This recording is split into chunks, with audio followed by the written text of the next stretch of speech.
दिनांक 15 मे रोजी संध्याकाळी सुमारे 8:30च्या वेळेस पंचवटी येथील समृद्धी ज्वेलर्स हिरावाडी येथे सशस्त्र दरोडेखोरांनी दरोड्याचा प्रयत्न केला होता।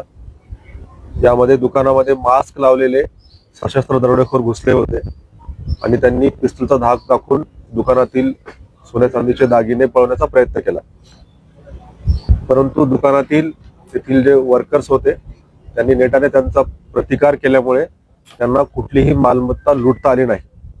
या प्रकरणामध्ये अज्ञात आरोपींच्या विरुद्ध दरोड्याचा प्रकार केल्यामुळे गुन्हा दाखल करण्यात आला होता आणि या प्रकरणामध्ये विशेष म्हणजे कुठलाही सुगावा नव्हता। या आरोपींकडे कुठलाही मोबाईल नंबर त्यांचा सुरू नव्हता। क्राइम ब्रांच युनिट 1 आणि युनिट 2 या पथकांनी अहोरात्र मेहनत घेऊन, त्याचबरोबर पंचवटी पोलीस स्टेशन यांनी देखील याच्यामध्ये मेहनत घेतली।